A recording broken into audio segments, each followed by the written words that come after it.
Okay. Abdul Hamid, do we need to make an announcement or everybody's here? I don't know where the spokesperson is at. They did? Okay, very good. I just want to tell you that we have 10 persons. They are families of victims from Gaza, and some of them are victims from Gaza itself. We are very honored and privileged that we were able to bring them to the United Nations. We had a very busy day today with them. The first meeting was with the Secretary General of the United Nations. It was a moving encounter with him. Then the second meeting was with the President, with the members of the Security Council at the PR level.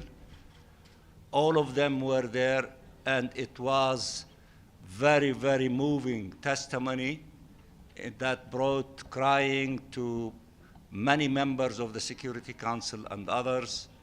And we just finished a meeting called for by the Arab group, by the OIC, NAM, and the Committee on the Exercise of the Inalienable Rights of the Palestinian People, in which some of you had the opportunity to listen to their testimonies, and we thought that it would be appropriate to give you the opportunity to maybe ask questions. We will have 3 of them that will address you. The first one is Dr. Imad Al-Tamimi, who just came back from the European hospital from Gaza to share some of his observations there. We will have also Dr. Al-Farra, whom she lost about 150 of her extended family, mainly in the Khan Yunis area, to share with you some of her experiences and the situation of her family. And then there is a young lady, Tali, who just arrived recently here, and she lost many members of her family, and her sister is being treated in a hospital in New Jersey. She will speak to you. She most likely will speak in Arabic, and we have Majid that will provide the translation to English. So those are the 3 people. I hope that we can cover the grounds in about 15 minutes, because after that, they have the last function for them, not the last function, the next function, to meet with the European Union. So I have the doctor. Do you want to ask him a question, or he can tell you his observations? Okay, Faddal. Hello, everybody. I'm going to make mine very short. I'm a maxillofacial surgeon. I lived in the state. I volunteered in a lot of missions. So I joined a mission recently to the European hospital in Gaza. I stayed there for 2 weeks. We lived at the hospital. We treated a lot of patients. We, as a group, we treated more than 200 patients. Myself, I treated 16 surgeries. It's not the surgeries you've done, it's the amount of displaced people and the active refugee camp that I lived in. People live in the tents, live in the floor, live in the wards, in more unhygienic way, below optimum level of medical treatments. We were able to do a lot of work. If anything, that they were asking us to just relay a message of ceasefires. We lived at the hospital. We heard bombing every day. We heard air jets, fireworks. Patients came to the ER every day. We treated them. We lost a lot of patients. I'm not here to talk about the loss as much as my other colleagues here that could talk about this. I see it daily. I saw it daily. I lived it daily. It touched me so much psychologically and humanistically. But all what I want to say finally here, so they could come in here, it's tragic. I've been in different missions. This was for the most terrible and horrific that I've seen in my life. And I believe that the humanity of each one of us to do something to stop this. You guys heard it in TVs and everything, but honestly, we lived every single day for 13 days in Gaza, and it wasn't easy. We saw all what you're going to hear this. I saw it in my eyes, and I've treated patients, and I cried every single day. And thank God that I came back here to at least be their voice, not my voice, their voice. God bless, and hope I let the floor for the President. Thank you very much, Doctor. This young lady is going to speak to you in Arabic. She doesn't need translation because we have plenty of media in Arabic that can cover her. And if you provide the translation, share it with your colleagues. Siham, تفضل. السلام عليكم ورحمة الله وبركاته. أنا سهام بسيسو، عمري 19 سنة، فلسطينية غزاوية الأصل. أنا هان علشان أحكي قصتي اللي صارت معايا في اليوم ال65 من الحرب. أنا هان صوت من أصوات الملايين اللي بيعانوا لحتى الآن في غزة، صوت من أصوات الحق اللي لازم تنسمع بهذا العالم. في اليوم ال65 من الحرب، يوم الخميس الساعة 4 العصر، نزل صاروخ على بيت تاتا، لأنه إحنا اضطرينا من أول يوم في الحرب إنه ننزح من بيتنا. رحنا على بيت تاتا. في اليوم ال65 نزل صاروخ على البيت، وعلى إثره استشهد أخويا أحمد عمره 16 سنة دغري. اتصابت أختي سارة 17 سنة، وتصاب أخويا محمد عمره 8 سنين. بعد 4 أيام من الإصابة استشهد حمود في البيت، لأنه إحنا ما كنا قادرين نطلع أو نوديه على أي مكان، مستشفى، مستوصف، أي عيادة طبية تستقبله. ما كنا قادرين نوفر له أي دواء، أي مكان، أي شيء معقم إنه نقدر نستخدمه. ضلينا في البيت المقصوف، ضلينا في البيت اللي كله ميكروبات أثر الصاروخ اللي نزل، وضل حمود وسارة بيعانوا. بعد 4 أيام حمود استشهد. بعد 4 أيام حمود استشهد بعد من كون ما ياخذ ولا أي دواء. اضطرينا ندفنه هو وأحمد في البيت في الجنينة، لأنه إحنا ما بنقدر نطلع. اللي بيطلع أو بيطلع صوت أو بدوي أي ضوء بنقصف. ضلنا نتعامل طول الشهرين اللي ضلينا فيهم أنا بغزة، أنا وأختي سارة، إنه إحنا مش موجودين في البيت. بعد شهرين بدون ما تتلقى سارة أي علاج، قدرنا إنه نطلع من الشمال للجنوب، وبعدها طلعنا على مصر. الطريق كانت صعبة ونوصفها بدها وقت علشان أقدر أحكي لكم المعاناة اللي إحنا بنعانيها. أنا أهلي لسه هناك، أهلي لسه بيعانوا، ما بقدر أتواصل معهم، ما بعرف عنهم أي إشي. لو بقدر إني أطلعهم، بقدر إني أعرف عنهم أي خبر، عايشين مش عايشين، بس الأكيد إن هم مش ملاقيين أكل، مش ملاقيين أي إشي يقوم الحياة لإلهم. مقومات الحياة صفر، لا مي ولا كهرباء ولا إنترنت من أول يوم. كنا محاصرين لأكثر من مدة. قبل الهدنة ما تصير إحنا تحاصرنا، وبعد الهدنة صارت إحنا تحاصرنا تاني وانقصفنا بعد ما صارت الهدنة. هلا أختي سارة في نورث ويل في ستاتن آيلاند عم تتعالج بعد ما انحرقت أكثر 70% من جسمها. اضطرت امبارح إنها تستأصل جزء من أطرافها لأنها كانت نكروسز. جزء من أصابعها انقصت. بنت عمرها 17 سنة، كانت توجيهي، كانت بتحلم إنها تكون دكتورة. اضطروا يقصوا جزء من أصابعها، انحرق كل جسمها، وجهها، إيديها، رجليها، ظهرها، كل جزء بجسمها انحرق. وضلت أكثر من شهرين في البيت، ولا أي دواء ولا أي مكان قادر يستقبلها، لأنه أصلاً ما في مستشفيات وما في دكاترة. كله نزح على الجنوب، وإحنا ضلينا من الصامدين في بيوتنا أهل الشمال. هلا أنا وسارة أختي في أمريكا، بس الباقي وين؟ باقي أهلي في غزة لسه عم بيعانوا وما بعرف عنهم أي إشي.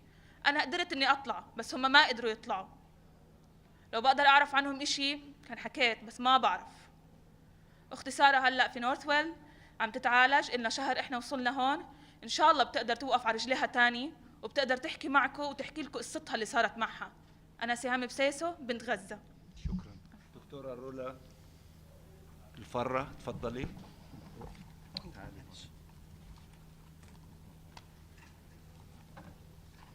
Thank you. My name is Dr. Rula El-Farra. I'm a Palestinian-American physician from Houston, Texas. My father was born in Khan Yunis and my mother in the city of Gaza.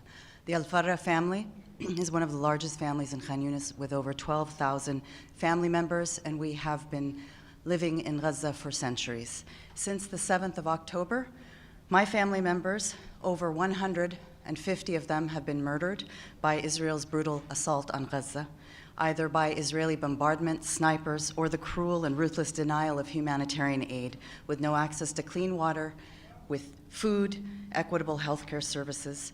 Thousands more have been tormented with horrific injuries, forced starvation, trauma and displacement to evacuation camps, and catastrophic living conditions.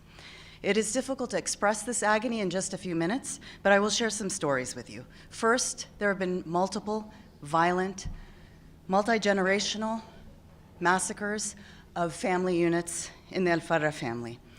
In late October, two brothers, Aziz and Hatem, for example, were sheltering with their families, their wives and their children. Their home was hit by an Israeli airstrike. The entire family, 14 family members, were killed. They were survived by 10-year-old Hamza. Hamza was taken to a nearby hospital. He was operated on. Here's a picture of Hamza and his two siblings. His two siblings, young siblings, had died during this massacre. Hamza was operated on. He spent a few days in agonizing pain due to shortages of pain medication. He was crying incessantly for his parents, who were deceased, and his siblings. Hamza succumbed to his injuries just a few days later. Second, there's been relentless, indiscriminate bombing of Gaza that has destroyed the homes of virtually all of my family members. They've been displaced to Rafah to live in camps and homes that are overcrowded and in the worst inhumane conditions. In December, one of our family members, Rula El-Farra, was murdered in his home by an Israeli airstrike with his 9 young children. His unfortunate wife survived. She was 8 months pregnant. She was displaced to an evacuation camp where she gave birth to her baby boy 1 month later in January, whom she named after her deceased husband. She gave birth with no electricity, with no clean water, with no access to any medical care. Her child, her newborn infant, died 20 days later from the cold and the harsh conditions in the camps. Third, the plight of women and children in Gaza is immeasurable, it's catastrophic.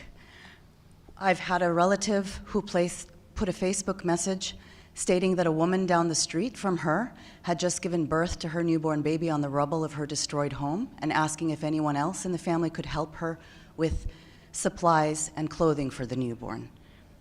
There is a viral post of my cousin, the beautiful 6-year-old Sana Al-Farra. Here she is. This went viral because she was murdered in her home by an Israeli airstrike. Here she is in her princess dress, which of course many of you could relate to, because many of you may have daughters with pictures of in their princess dress. These are my 2 daughters who were born in Houston, Texas. I ask you how they are any different, and why Sana had to be subjected to such horror. Fourth, we've been subjected to the most inhumane denial of access to basic humanitarian needs. Families have texted that we've been sleeping without food for more than 24 hours at a time. They have not seen flour, meat, vegetables, fruits for 5 months now. They are using an animal feed for bread. Water is recycled. We've had a family who was contaminated with hepatitis A last week from unclean water. My cousin, 12-year-old Abdurrahim Al-Farra, who was evacuated to a camp, was walking to the restroom, the only restroom available to thousands of people in the camp, with his grandfather when he was hit by an Israeli missile. He was taken by ambulance, but there was no hospital that was functional near enough to save him. So he died from the inability to access medical care. My other cousin in her 30s, who suffers from chronic kidney disease, died because she could not access her dialysis treatments. So I would like to point to you, finally, the severe and unfathomable psychological and emotional trauma that the family has been subjected to. Children have been orphaned, parents have lost all of their children. I have cousins who have texted that they've witnessed their mothers' dead bodies half buried in the rubble, their sisters shredded to pieces, and family members have lost sight of their children and other family members and have no way of communicating or knowing if they're okay. So finally, I would like to say that just 3 days ago, our first cousin, Suhaib Hussam Al-Farra, and his family, 16 people, were massacred in Rafah, in the home that they had escaped to. 2 weeks ago in the United Nations, there was a critical opportunity to call for a ceasefire that could have saved the lives. This week alone, we've lost 20 family members to the brutal murder of this brutal assault from Israel.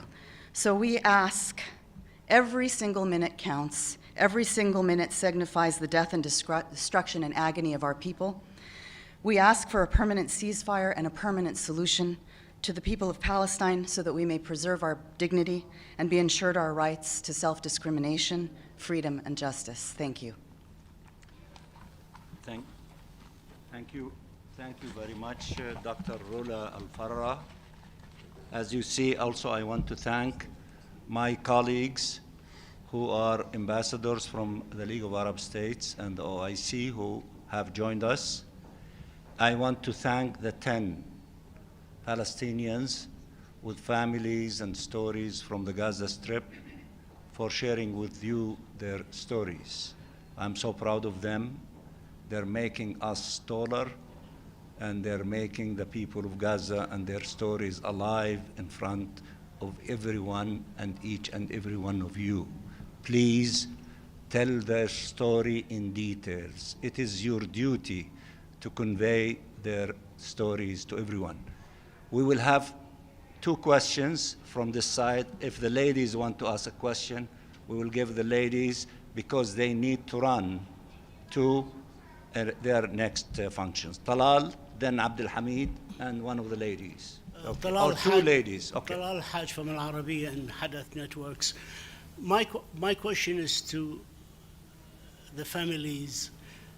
We, of course, as journalists, will do our bit, but of course the decision is in the hand of the governments, and the ambassadors can affect them. When you met with the ambassadors, how did you feel the impact of your stories, which brought the tears to many of us? And we are men, we are not women. We pride ourselves in not crying. How was the impact on the ambassadors that you met from the Security Council, and in particular the US ambassador? Because the others are all, the E10, the other 4 permanent members, they're all for a ceasefire. How was the impact, and how was the impact on the Secretary General himself when you met him? Thank you. Well, before I give Dr. Rula to respond to it, there were a number of men ambassadors who cried too, not only women. Including me, yes. We are grateful for this opportunity for our voices to be heard. Living in this country as an American citizen, we often feel like ghosts, that we are not heard. And today, we were welcomed by Security Council members who were clearly moved, including our American ambassador, by the stories that we shared. I think we were heard, and I think it's important that all of us have shared our stories. The disconnect is always the powerlessness that seems to be communicated. We understand, but again, today none of us are here for condolences. We're not here for apologies. We're here for immediate action. We have demonstrated that every minute signifies the loss of a life, the starvation of a child, and so we need an immediate and permanent, not temporary, permanent ceasefire now. Abdul Hamid. Thank you. Secretary General. The Secretary General conveyed to us that he is very much empathetic and understands the suffering of the Palestinian people, and that he has tried everything in his ability. And we do appreciate that, but our message is that it hasn't been enough, and more needs to be done so that we can save our beloved people of Palestine. Thank you. Abdul Hamid Siyam from the Arabic daily Al-Quds Al-Arabi. I was a former UN staff myself. Thank you, Ambassador Riyad, for organizing this, and thank all the ambassadors here. I have a few questions to Dr. Tamimi. There's so much a campaign of distortion and deception. You've been an eyewitness there. Can you tell us about the bombardment of the Baptist hospital which the Palestinians accused of killing themselves.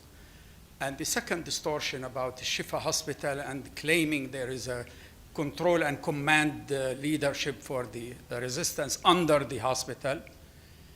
And there also a campaign against every hospital that is shielding and hiding resistance people in those hospitals. Could you address these allegations? Thank you very much. Thank you very much. It's actually a very important question. I have to attest to what I saw and what I lived. I stayed at the southern part of Gaza. I was at European Hospital. It's, if everybody knows, it's in Khan Yunis and Rafah at the corner. So I could talk about what I saw there. We were not allowed to leave the premises of the hospitals. Honestly, it was a volatile strategic things. But we saw the influx of people that's coming to this. Of course, there's always a claim that there is, I'm not going to, there's a lot of things that it requires for them to go in there. I haven't seen it. I did not see it. All I see is just people that were suffering. Patients were suffering of what Dr. Rula was saying exactly. So all the claims that it's been said that there is something in those hospitals. All what I could attest for this, it's a genocide. They were targeting physicians, that's for sure. So we can't treat those patients that's been suffered. Those patients have had suffering and hand incapacitating injuries, lost their eyes, lost their limbs, everything. And if we can't help them as physicians, they were dying. Or if they live, they're going to be incapacitated or handicapped. The hospitals that I was in there, it was under a warning that it might be attacked. I've had a lot of physicians come from Shifa hospitals, volunteer with no pay for more than 3 months. They came from Al-Shifa, they came from Hamadani. We all gathered there and we heard so many stories how they made it all the way there. Everybody volunteered to treat patients. We were operating 24 hours. I had to do a couple more surgeries all the way to 3 o'clock in the morning. So I disclaim that claim that there is something that's happening in those hospitals. I did not see any. Thank you very much. Let's have one question from the woman, and I've been asked, that we need to move. That's the last question, please. Question. Short. It's a follow-up regarding the exchange with the U.S. ambassador. I'm Bisan Abu Quick with Al Jazeera Arabic. I mean, did you have any hope, having her listening to your testimonies, that something might be close, that a push might happen since we have that draft resolution? My sense was that our mission today was to be able to send a strong message, and I do believe that we did communicate that message. We did sense that there was great empathy and understanding to what's happening. Hopefully, that will be effectively communicated to leadership, and then we'll see some change and impact. Thank you very much. Their message was clear and strong for a ceasefire among the members of the Security Council, the SG, and everyone else. I want to thank the team of the observer mission of the State of Palestine to the UN, especially FIDA, who was remarkable in putting all this together. I just want to acknowledge her in front of all of you. Thank you very much. Thank you, FIDA.